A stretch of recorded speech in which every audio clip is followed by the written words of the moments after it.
দৈনন্দিন কাজের ক্ষেত্রে বা আমাদের বিভিন্ন বিজনেসের লোগোর জন্য আমাদের কিন্তু অ্যানিমেশন প্রয়োজন হয়ে থাকে। সো আমরা এই ভিডিওতে আলোচনা করব কিভাবে খুব সহজে একটি লোগো অ্যানিমেশন করতে পারি এবং আমাদের ব্র্যান্ডকে এক্সপ্যান্ড করতে পারি।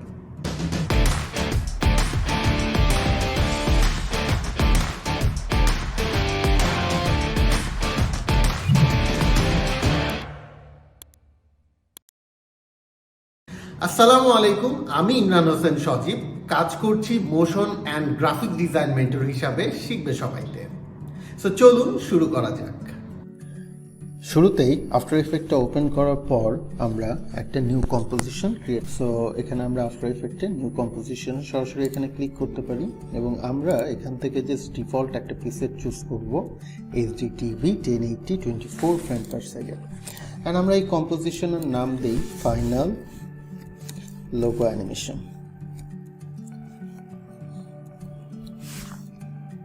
অ্যান্ড ব্যাকগ্রাউন্ড কালার আমরা এখান থেকে যে কোনো একটা নিতে পারি, পরবর্তীতে চাইলে আমরা এটাকে চেঞ্জও করতে পারি। সো আপাতত আমরা এই ব্যাকগ্রাউন্ড থাকা অবস্থায় ওকে করব। সো সবার প্রথমে আমরা এখানে একটা লোগো নিয়ে আসবো। সো লোগো আমরা ড্র্যাগ অ্যান্ড ড্রপ করেও নিয়ে আসতে পারি অথবা এখান থেকে ইম্পোর্টে ক্লিক করেও আনতে পারি। সো আমি আপাতত ফোল্ডার থেকে ড্র্যাগ অ্যান্ড ড্রপ করে লোগোটা নিয়ে আসবো। সো এখানে আমি লোগো ফোল্ডারে চলে গেলাম। আমি এই লোগোটাকে প্রথমে আমার প্রজেক্ট প্যানেলে নিয়ে এসে রাখলাম এবং দেন আমি এটাকে আমার কম্পোজিশনে ইম্পোর্ট করলাম। অ্যান্ড এখান থেকে আমরা লোগোর সাইজটাকে একটু বড় করে নিব। সো আমরা সরাসরি এই লোগো লেয়ারটা সিলেক্ট থাকা অবস্থায় আমরা এস প্রেস করব, তাহলে স্কেলটা বের হয়ে আসবে এবং আমরা এখান থেকে স্কেলটা একটু বাড়িয়ে নিব। ওকে, সো স্কেলটা বাড়িয়ে নেওয়ার পর আমরা এটাকে একটা প্রি কম্পোজিশন মেক করব। সো এখান থেকে আমরা রাইট বাটন ক্লিক করে আমরা এখানে প্রি কম্পোজ অপশনটা পাবো। সো প্রি কম্পোজ অপশনটা আসার পর এখান থেকে আমরা লিখে দিব লোগো রিপ্লেস।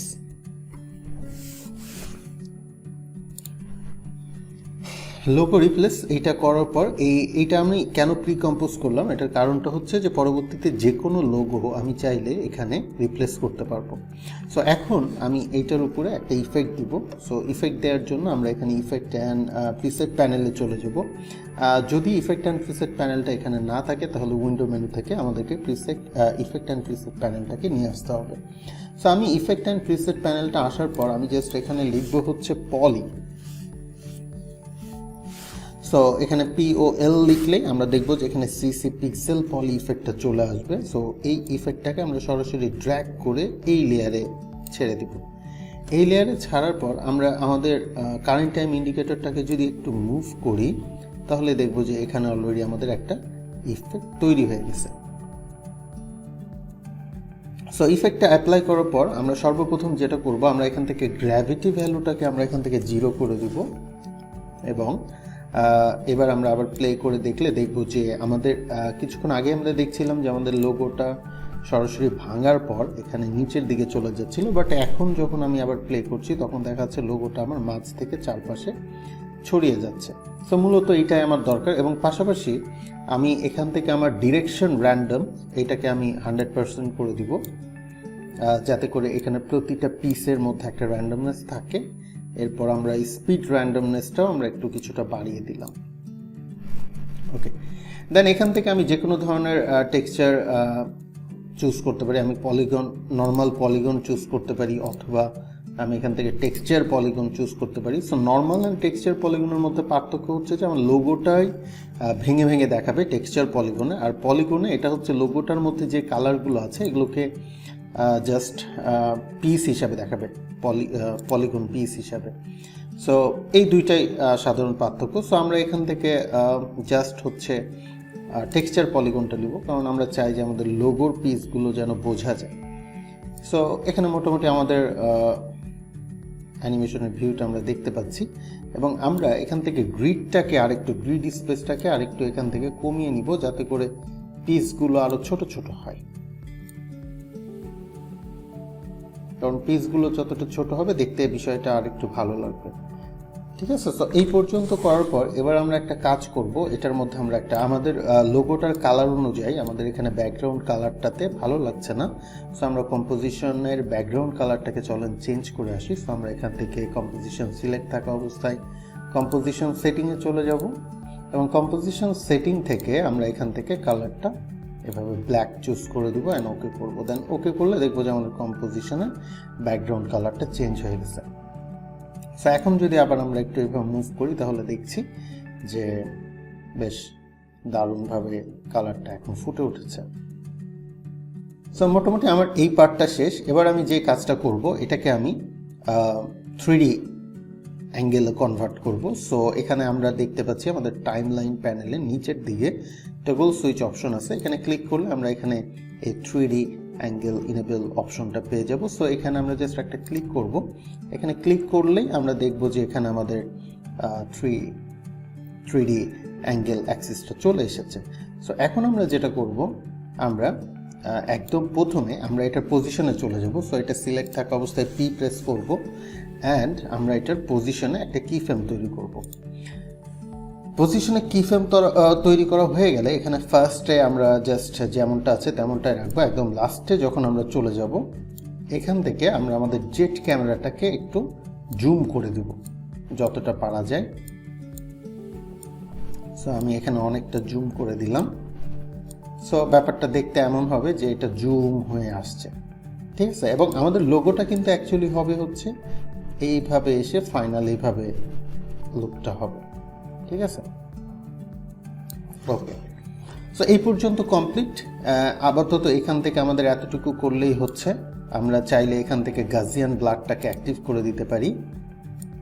সো কিছুটা আমরা এখানে মুভিং ইফেক্টটা পাবো হালকা। ওকে, সো এইটা আমাদের করা হয়ে গেলে, এই কাজটা যদি আমাদের সম্পূর্ণভাবে করা হয়ে থাকে, দেন এই যে লোগো রিপ্লেস এটাকে আবার আমরা প্রি কম্পোজ করবো। সো আবার রাইট বাটন ক্লিক করব এবং প্রি কম্পোজ করব। প্রি কম্পোজ এবার করার কারণটা হচ্ছে যে আমরা এটার মধ্যে নতুন আরেকটা ইফেক্ট অ্যাপ্লাই করব এবং পুরো লোগোর ডিউরেশনটাকে আমরা হচ্ছে রিভার্স করব। সো এখান থেকে আমরা চলে গেলাম অ্যান্ড আমরা দিলাম হচ্ছে লোগো ইফেক্ট, এটার নাম, অ্যান্ড ওকে। সো আমরা দেখতে পাচ্ছি এখানে আমার এটা আবার নতুন কম্পোজিশনে চলে আসছে এবং আগের যে ইফেক্টটা ছিল এইটাতে নাই। এবং আমরা যদি এটার মধ্যে এই কম্পোজিশনটার মধ্যে ডাবল ক্লিক করি তাহলে দেখব যে আমাদের লোগো ইফেক্টের মধ্যে লোগো রিপ্লেসটা আছে এবং এর মধ্যে আমরা আমাদের যে পিক্সেল পলি ইফেক্টটা আমরা অ্যাপ্লাই করেছিলাম সেটাকে দেখতে পারবো। সো এটা এখানে ওপেন থাক, এখানে আমাদের কাজ নাই, আমরা চলে যাব ফাইনাল লোগো অ্যানিমেশনে এবং এই লোগো ইফেক্টটা সিলেক্ট করে সর্বপ্রথম আমি যে কাজ করব, পুরো টাইমটাকে আমি রিভার্স করে দেবো এখানে। সো এখানে আমরা এই লেয়ারের উপর রাইট বাটন ক্লিক করব এবং এখান থেকে চলে যাব টাইম থেকে এটাকে আমরা করে দেবো হচ্ছে time reverse layer. Time reverse layer করার সাথে সাথে আমরা দেখব যে লোগোটা এখন ঠিক ভাঙা সাইড থেকে এইদিকে চলে আসছে। সো এটা অনেক সময় নিচ্ছে, 10 সেকেন্ড মানে অনেকখানি সময়। এখানে আমরা এত সময় নিয়ে এখানে অ্যানিমেশন করব না। আমরা যেটা এখানে করব, আমরা এটা টাইমটাকে এখানে কমিয়ে দিব। সো আমরা এখানে রাইট বাটন ক্লিক করব, রাইট বাটন ক্লিক করে আমরা আবারও টাইমে চলে যাব এবং টাইম থেকে এবার আমরা অ্যাড করব হচ্ছে enable time remapping. Enable time remapping add করার পর এবার আমরা এখান থেকে আমাদের যে আমরা দেখতে পারবো যে এখানে দুইটা কি ফ্রেম দুই পাশে আমরা দেখতে পাচ্ছি টাইম রিম্যাপ অপশনে। অ্যান্ড এখান থেকে আমরা লাস্টের যে কি ফ্রেমটা আছে এটাকে ড্র্যাগ করে আমরা 3 সেকেন্ড বরাবর নিয়ে চলে আসবো। 3 সেকেন্ড বরাবর নিয়ে আসলে এখন দেখতে পারবো যে আমার 3 সেকেন্ডে আমার লোগোটা কিন্তু কমপ্লিট হয়ে গেছে। সো আমরা এখানে কি ফ্রেমটাতে একটু কিছু কাজ করব। সো আমরা দুইটা কি ফ্রেমকে সিলেক্ট করব, সিলেক্ট করে আমরা এই কি যে কোনো একটা কি ফ্রেমের উপর রাইট বাটন ক্লিক করে আমরা কি ফ্রেম অ্যাসিস্ট্যান্ট থেকে এটাকে ইজ করে নিব অথবা শর্টকাট F9 প্রেস করতে পারি। সো এটা করা হয়ে গেলে আমরা এখানে কি ফ্রেমগুলো দুইটাই সিলেক্ট থাকা অবস্থায় আমরা এখান থেকে গ্র্যাব এডিটরে যাব এবং গ্র্যাব এডিটর থেকে আমরা জাস্ট ঠিক এইভাবে আমি যেভাবে করছি প্রথমে এই সাইডটা সিলেক্ট করব, দেন এইটাকে টেনে এইদিকে স্পিড ভ্যালু বাড়িয়ে দিব অ্যান্ড এই দিক থেকে স্পিড ভ্যালুটাকে একটু কমিয়ে দিব। ঠিক এইভাবে রাখার পর আমরা আবার ব্যাক করব আমাদের নর্মাল টাইম লাইনে। সো এখানে আসার পর এখন যদি আমরা একটু প্লে করে দেখি, আমরা Shift+0 প্রেস করে প্লে করে দেখব, দেখবো যে আমাদের ইয়াটা খুব স্লোভাবে আসছে। সো ফার্স্ট টাইম একটু রেন্ডার নিতে সময় নিবে, পরের বার দেখা যাচ্ছে যে এটা খুব স্মুথলি ইন করেছে।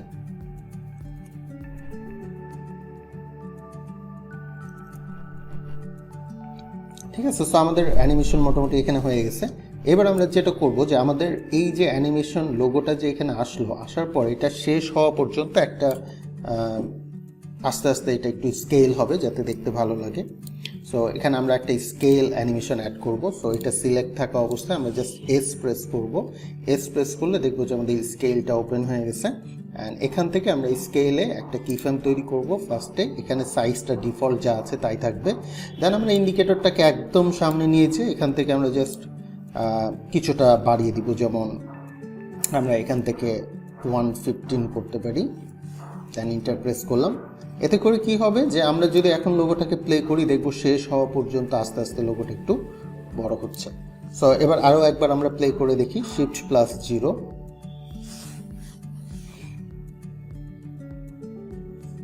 ওকে, সো আমরা এখানে দেখতে পাচ্ছি যে আমাদের এটা সুন্দরভাবে প্লে হয়ে গেছে। সো আমাদের অ্যানিমেশনের কাজটা শেষ। এবার আমরা একটা ব্যাকগ্রাউন্ড অ্যাড করব। ব্যাকগ্রাউন্ড অ্যাড করার জন্য আমরা এখান থেকে কিছু ভিডিও ফুটেজ ওয়েবসাইটের সাহায্য নিতে পারি। প্রথমে আমরা যেমন যেতে পারি এখান থেকে ভিড ইজিতে যেতে পারি। এই ওয়েবসাইটে আমরা অনেক টেকনোলজি ব্যাকগ্রাউন্ড পাবো।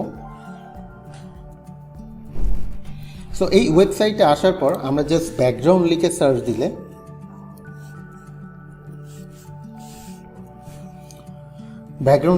দিলে আমরা এরকম নানান ধরনের ব্যাকগ্রাউন্ড পাবো। এখান থেকে যে কোনো ব্যাকগ্রাউন্ড আমরা আমাদের লোগোর সাথে যেটা আসলে সুইটেবল হয় এমন একটা ব্যাকগ্রাউন্ড আমরা এখান থেকে সিলেক্ট করতে পারি। সো আমি অলরেডি একটা ব্যাকগ্রাউন্ড এখান থেকে ডাউনলোড করেছি, এই ব্যাকগ্রাউন্ডটা।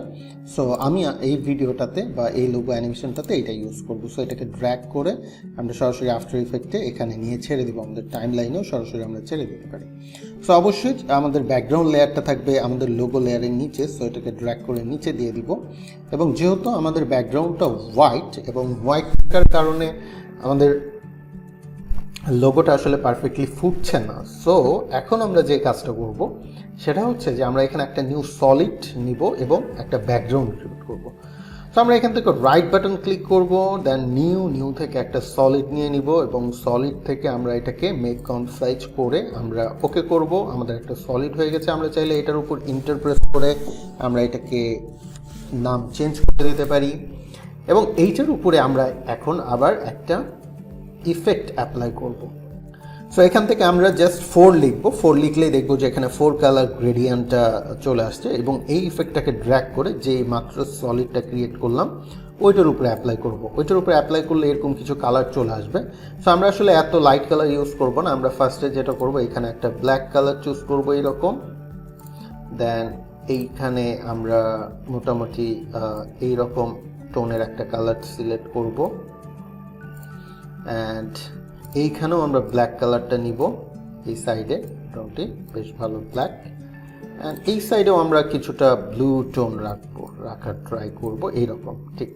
অ্যান্ড এইটাকে আমরা এখান থেকে একটু ওভারলে করে দেখি। আমরা এখান থেকে মোটামুটি আমাদের ব্লেন্ড মোডটা নিয়ে আসবো টগল সুইচে ক্লিক করে এবং এখান থেকে আমরা লিনার লাইট অপশনটা সিলেক্ট করে দেখলে দেখবো যে বেশ ভালো একটা কালার টোন চলে আসছে। দুইটা ব্যাকগ্রাউন্ড মিলে দেখেন এখন লোগোটা এই ব্যাকগ্রাউন্ডে যথেষ্টই ভালো লাগছে। Okay fine. সো এখন আমাদের ব্যাকগ্রাউন্ডের সাথে আমাদের একটা লোগো ক্রিয়েট হয়ে গিয়েছে। এখন আমরা যে কাজটা করব সেটা হচ্ছে যে আমরা এটার সাথে একটা মিউজিক ব্যাকগ্রাউন্ড অ্যাড করব। সো সাউন্ড ইফেক্ট অ্যাড করার জন্য আমাদেরকে যে কাজটা করতে হবে সেটা হচ্ছে যে আমরা এখানে আমি একটা ওয়েবসাইট সাজেস্ট করব। এখান থেকে আমরা কিছু সিম্পল মিনিমাল সাউন্ড ইফেক্টস পেতে পারি। সো এটা হচ্ছে mixit.co। এই ওয়েবসাইটে গেলে আমরা এরকম এখানে আমাদেরকে সার্চ দিয়ে বের করতে হবে ফ্রি সাউন্ড ইফেক্ট।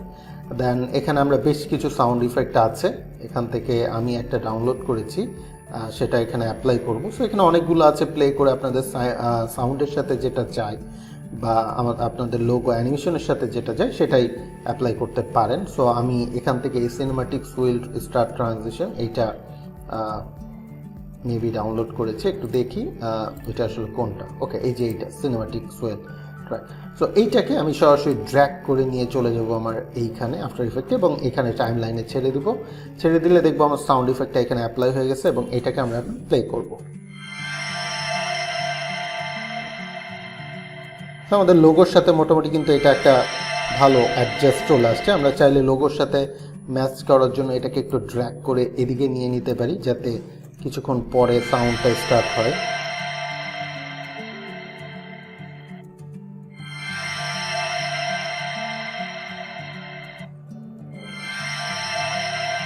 আমরা আরেকটু এটাকে পিছনে রাখি।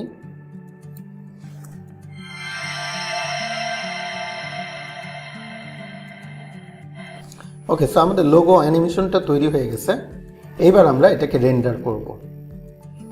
সো রেন্ডার করার জন্য এখান থেকে আমরা চলে যাব কম্পোজিশনে এবং কম্পোজিশন থেকে আমরা add to media Adobe media encoder কিউটাতে অ্যাড করব। আমরা চাইলে প্রি রেন্ডার অপশনটা সিলেক্ট করেও আমরা রেন্ডার করতে পারি।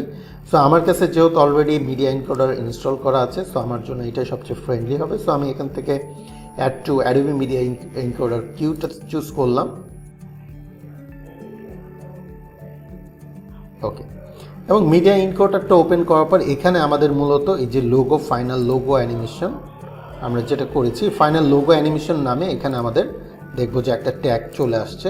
এই যে দেখেন চলে আসছে এটা ফাইনাল লোগো অ্যানিমেশন। এটা আমার পূর্বের একটা ভিডিও, এটাকে আমি এখান থেকে রিমুভ করে দিলাম। অ্যান্ড এইটা আমার মূলত এইটাকে এখন আমি রেন্ডার করব। এখানে আমরা জাস্ট কনফার্ম করে নিব এই যে এই অ্যারোতে ক্লিক করে এইটা H.264 সিলেক্ট আছে কিনা, অ্যান্ড বাকি সব কিছু এখানে এটা ঠিক থাকবে। আর এখান থেকে জাস্ট আমরা কোন লোকেশনে সেভ করতে চাই সেই লোকেশনটা দেখিয়ে দিব। সো আপাতত আমি এটাকে আমাদের ডেস্কটপে সেভ করব। সো ডেস্কটপ সিলেক্ট করে দিয়ে আমরা যে সেভে ক্লিক করলাম, অ্যান্ড দেন আমরা এখানে আমাদের হিট বাটনে ক্লিক করব, স্টার্ট। এবং কিছুক্ষণের মধ্যে আমাদের রেন্ডার প্রসেসটা স্টার্ট হয়ে যাবে এবং রেন্ডার কমপ্লিট হয়ে যাবে।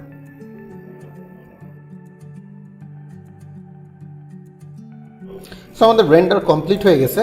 এখন আমরা ভিডিওটাকে ডেস্কটপ থেকে একটু প্লে করে দেখি।